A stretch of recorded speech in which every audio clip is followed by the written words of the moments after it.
So we were out in Downers Grove at the new facility for a couple of years, and my brother Joe, who was a jogger and a basketball player, was out one morning jogging and he went down.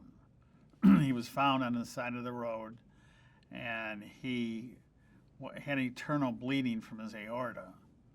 So they got him, they couldn't do anything at the local hospital. They got him down to Rush Presbyterian downtown, and there happened to be a doctor down there that had seen this similar thing before. So it turned out it was called Marfan syndrome, and it's the disintegration of your aorta. The structure weakens, and you end up getting like a ballooning of the aorta, which eventually bursts, and you die. So Joe had bleeding, and he went through 13 hours of surgery. They wrapped it, and this phenomenal doctor kept him alive for 20 years. Joe was able to come back, live a normal life, participate in everything we did, and he lasted 20 extra years. So Joe is a very unique guy, a wonderful guy, a wonderful personality. People loved him. So, I mean, we were lucky enough that Joe loved to do the ordering for a lot of products. He liked dealing with the manufacturers, and they loved him.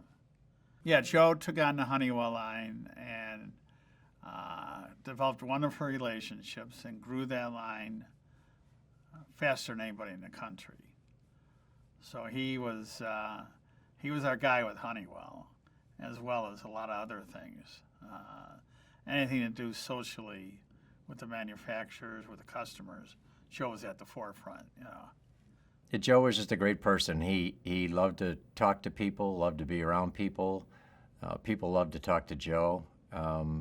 He was the kind of person that everybody went to when they felt they needed to talk to somebody.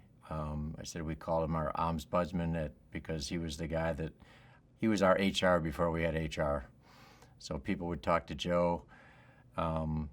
Vendors would relate to Joe better than anybody else because he had a way of talking to people. We would get more accomplished through vendors by Joe talking to him than anybody because he was just, like I said, he was the kind of person who could talk to people and get things accomplished.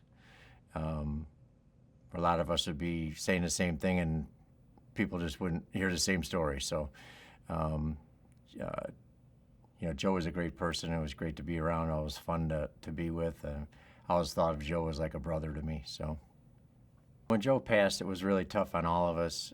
He was such an instrumental part. He bought Honeywell, and I had taken a family trip with my family, and when Joe passed, I was gone. And when I got back, he was supposed to teach me how to take over the Honeywell line and do it because he was, had been ill and he had issues where he was in and out of the company. So it was really hard on everybody when he passed. It was so unexpected, and it was just a hard thing for all of us to handle. He was such a great guy, and it was so unexpected. Joe always beat the odds. He just always had. That's why we thought, well, why would he not beat him this time? Because he'd been through so much from the time he had the first surgery, and we thought we were losing him then. And then it was years later that that he actually passed. So it was really hard on all of us to see that happen, and hard to believe it, and especially me. I was not being in town. I was in a situation I couldn't come back, so it was really hard on me to miss his wake and miss his funeral and everything. It was a hard thing for closure for me, but yeah, it was hard to lose him.